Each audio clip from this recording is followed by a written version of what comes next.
माधवी लता की ललकार, सियासत आर पार। भगवाधारी वर्सेस टोपीधारी, हैदराबाद में मारामारी।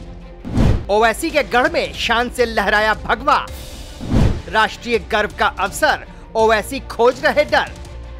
ये हिंदू शेरनी का खौफ है, ये भड़काऊ भाईजान का डर है और ये बौखलाहट है कट्टरपंथियों की जो रहते हिंदुस्तान में हैं और बढ़ावा देते हैं कट्टरवाद को।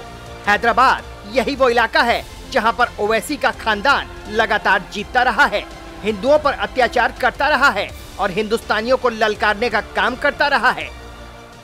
ये असदुद्दीन ओवैसी बीआरएस पार्टी और कांग्रेस पार्टी ये मुसलमानों का तुष्टीकरण करने वाली एबीसी है। ए से मतलब है असदुद्दीन ओवैसी, बी से मतलब है बीआरएस, सी से मतलब है कांग्रेस पार्टी। ये तीनों लोग इकट्ठा होकर मुस्लिम तुष्टीकरण में डूबे रहते हैं।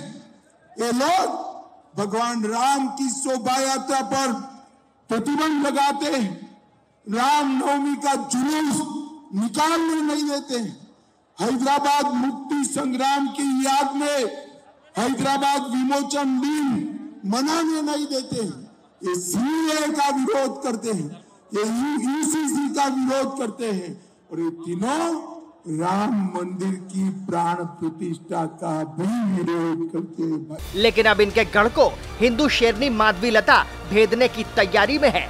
हैदराबाद से बीजेपी उम्मीदवार माधवी लता एआईएमआईएम अध्यक्ष असदुद्दीन ओवैसी को लगातार ललकार रही है और ओवैसी भी खुलकर माधवी लता के खिलाफ मोर्चा खोले हुए हैं। इस बार मुझे अच्छा लगा, असदुद्दीन जहाँ जहाँ जाली वोटों का इस्तेमाल हो रहा है, जहाँ जहाँ रिगिंग हो रहा है, सारा नाम इतना फटाफट बोल दिए।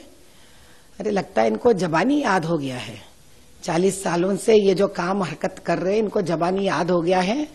अभी मैं यही परवरदिगार से मैं विनती करती हूँ, अर्ज करती हूँ कि शायद उन लोगों को भी अब की बार न्याय मिले, सच्चाई मिले। लेकिन एक बात तो तय है, हैदराबाद लोकसभा पार्लियामेंट में तो अभी न्याय मिलने वाला है। उसके वजह से असदुद्दीन को चाहे कितना भी दुख और दर्द होने लगे, लेकिन अभी न्याय का जंग आगे बढ़ेगा और हर उस मुसलमान और हिंदू भाई बहनों को न्याय दिलाकर ही रहेगा। इस बीच माधवी लता के खिलाफ कांग्रेस की शिकायत पर एफआईआर दर्ज हुई है। माधवी लता और जी किशन रेड्डी समेत बीजेपी के कई नेताओं के खिलाफ ये एफआईआर दर्ज हुई है। आरोप ये है कि चुनावी मंच से 2 बच्चे नजर आए थे, दोनों के हाथ में बीजेपी का बैनर था, दोनों ही बच्चे बीजेपी के लिए नारे लगा रहे थे। अब बच्चों का चुनावी रैली में उपयोग करने के लिए आदर्श आचार संहिता यानी एमसीसी का कथित उल्लंघन करने का मामला दर्ज किया गया है।